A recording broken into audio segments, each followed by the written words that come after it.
हम अध्ययन कर रहे हैं महान चित्रकार विंसेंट विलियम वैन गोग के बारे में, और शॉर्ट में जिनको वैन गोग के बारे में वैन गोग कहा जाता है। तो अभी तक हमने उनके प्रारंभिक जीवन के बारे में पढ़ा, और जो सन 1880 से 86 तक का जो उनका चित्र काल है उसको डच काल के रूप में हम जानते हैं। और इस समय उन्होंने ओरिनाच जो एक खान प्रदेश था, वहाँ के मज़दूरों और कृषकों को कष्टमय जीवन को उन्होंने अपने चित्रों में उतारने की कोशिश की। और इसी समय जो है उन्होंने दो प्रमुख चित्र बनाए थे। एक तो है रेखांकन सौरव, जो कि एक पेपर पे ड्राइंग है, ड्राइंग इन चॉक, और 1882 में इसको बनाया था। और ये बेसिकली जो है एक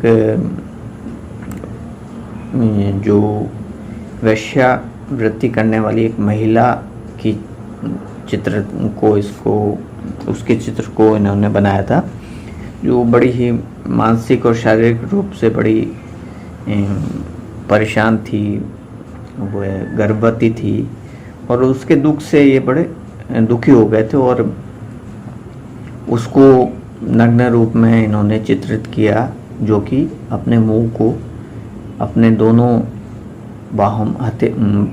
बाहों में छुपाए हुए और किसी पत्थर पर पैर मोड़कर बैठी हुई है। तो हालांकि ये एक तरह से यथार्थवादी शैली का ही एक चित्र हम कह सकते हैं, ड्राइंग कह सकते हैं, प्रोपोर्शन और प्रेजेंटेशन के हिसाब से। परंतु उस समय साधारण मानव जीवन को प्रदर्शित करना भी एक तरह से विषय की दृष्टि से नवीनता थी। और उसके अलावा उन्होंने व्यक्तिगत रूप से उस दुख को महसूस किया और उसको चित्रित किया।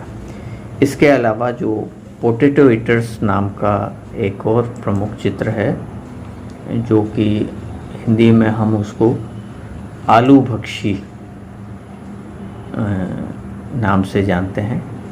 बेसिकली ये जो है वही जो श्रमिक और कृषक थे, एक कृषक परिवार को अपने घर में एक टेबल के चारों ओर बैठकर आलू जो वो खेतों में उगाते थे और उसी को वह खाने के रूप में, भोजन के रूप में खा रहे हैं। और उनके जो चेहरे मोहरे हैं बड़े बेतुके से हैं। कई बार भी चित्र में सौंदर्य को दिखाने का या अलंकरण के द्वारा या रंगों के द्वारा उसको सौंदर्यात्मक दृष्टि से चित्रित करने का प्रयास नहीं किया है। और इसमें भी उन्होंने काले और गहरे भूरे रंगों का और हरे रंगों का प्रयोग किया है। और इस चित्र के बारे में वे स्वयं कहते थे कि मैंने इस चित्र में यह दिखाने का प्रयास किया है कि जो गरीब लोग एक दीपक के प्रकाश में आलू हाथों से खा रहे हैं और उन्हीं हाथों से वे अपनी कृषि भूमि को खोदकर अपनी आजीविका चलाते हैं। तो इस प्रकार जो पढ़े लिखे लोगों का जो जीवन है उससे बिल्कुल ये अलग है।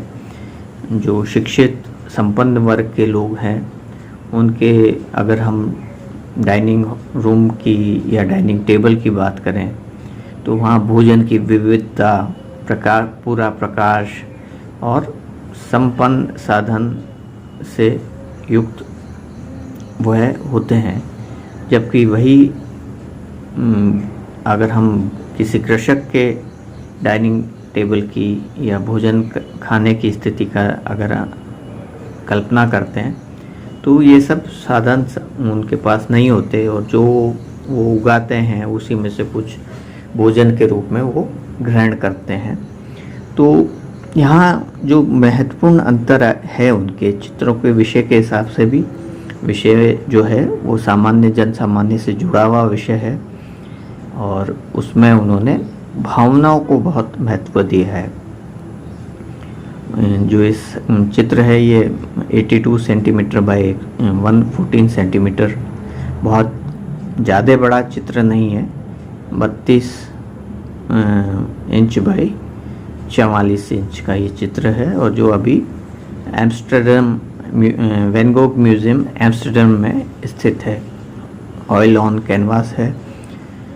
1885 में चित्र बना है, और इसमें जैसा कि बताया कि गहरे भूरे और काले और हरे रंगों का अधिकता से प्रयोग किया। और इन्होंने कहा है कि मैं ये नहीं सोचता कि हर एक व्यक्ति इसको पसंद करेगा, और परंपरागत पद्धति से इस चित्र को चिकना और आकर्षक बनाना अयोग्य होगा। जैसा कि जिक्र किया कि जो आकर्षण या सौंदर्य, उसमें तकनीकी दृष्टि से भी जो हम पूर्व के चित्र, यथार्थवादी चित्र देखते हैं, उसमें कलरिंग इस तरह की होती थी कि उसको सारी टोन्स दिखाने के लिए, रियलिज्म दिखाने के लिए, यथार्थवाद दिखाने के लिए उसको कलर्स को, टोनल वैल्यूज़ इस तरह से दी जाती थी कि कहीं पे भी ब्रश स्ट्रोक नहीं दिखता था और चित्र धरातल बिल्कुल चिकना नज़र आता था। तो यहाँ जबकि ऐसा नहीं था, ब्रश के मोटे मोटे स्ट्रोक्स भी दिख रहे थे, और उनके चेहरे मोहरे जो है वो बड़े बेतुके से, बड़े अजीब से चेहरे मोहरे थे। उनके प्रकाश भी ऐसा नहीं था कि संपूर्ण व्यक्तियों के चेहरे पे पड़ रहा हो या पूरे कमरे को जगमग कर रहा हो या रोशन कर रहा हो, ऐसा प्रकाश भी नहीं था। तो ना प्रकाश की पूर्ण व्यवस्था थी, ना रंगों का कोई आकर्षण था, ना फिनिशिंग या बारीकी या सौंदर्यात्मक दृष्टि से उसको चिकना बनाकर प्रस्तुत करने का प्रयास नहीं था। और इसके बारे में उन्होंने यही स्पष्टीकरण दिया था कि मुझे इसको चिकना और आकर्षक बनाने की ज़रूरत नहीं है। किसान के जीवन के चित्र को सुगंध की क्या आवश्यकता है। ऐसे चित्र में यदि धुएं, गोबर, खाद की गंध आती है तो ये ठीक ही है। तो उनका भाव भी यही था कि मैं इनके इसका चित्र, इन लोगों का चित्र बनाकर उसमें सौंदर्यात्मक तत्व डालकर उनके कष्टों को, दुखों को नहीं दिखा सकता। उसके स्थान पर उसमें अगर गोबर की, धुएं की, गंदगी की गंध आती है तो वो ज़्यादा उचित है। वह गंध, वह रंगों और प्रस्तुति के माध्यम से दिखाना या चाह रहे थे। और उन्होंने उबड़ खाबड़ मानवों की आकृतियाँ, वक्रतापूर्ण रेखांकन, जोशीला तुल्य का संचालन और हल्के और गहरे वर्णों का विरोधपूर्ण प्रयोग करके अत्यंत मार्मिक एवं भावाभिव्यक्तिपूर्ण सृजन किया था। और वैन गोग मानवीय जीवन के सत्य दर्शन को कला की आत्मा मानते थे। वे कलाकृति के बाहरी रूप की अपेक्षा उनके विषय तथा भावाभिव्यक्ति को अधिक महत्व देते थे। और उनका कहना था कि यदि आप विकास चाहते हैं तो आपको ज़मीन की गहराई में पहुंचना होगा। उन्होंने इस भावना से प्रेरित होकर ही गरीब किसानों, मजदूरों और वहाँ के जो पीड़ित लोग थे उनको अपने चित्रण का विषय बनाया। और उस चित्रण के द्वारा जो उनकी विपन्न स्थिति है उसको दर्शाने का प्रयास किया। तो उनके आरंभिक जीवन ही दुख और दर्द को प्रस्तुत करने से हुई कला के माध्यम से।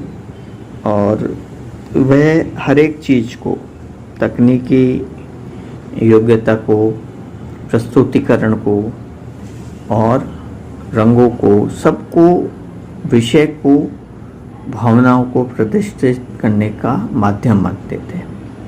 ऐसा नहीं है कि उन्होंने विषय तो दुख प्रकट करने वाला ले लिया और प्रस्तुतिकरण ऐसा है कि हमें उसमें दुख के अतिरिक्त बाकी चीज़ों पर हमारा ध्यान जा रहा है, चाहे वे बर्तन हो, चाहे प्रकाश हो, चाहे रंग हो, वो हमारे उस विषय को कहीं ना कहीं भटका देगा, विषय से हमें भटका देगा। ऐसा उन्होंने प्रयास जानबूझकर उन्होंने काले, भूरे, हरे रंगों का प्रयोग किया और चित्र में प्रकाश भी बहुत सीमित प्रकाश है जो उनके दुखमय जीवन को प्रकट करता है। अंधकार में उनके जो श्रमिकों के चेहरे हैं बड़े दुख और उसमें सौंदर्य भाव कहीं दर्शाने का प्रयास नहीं किया और आलू खा रहे हैं और उसी हाथों से वे अपने खेतों की मिट्टी को खोदते हैं, अपने जीवन के लिए संघर्ष करते हैं। तो इस तरह से उन्होंने अपने चित्रों को बनाया।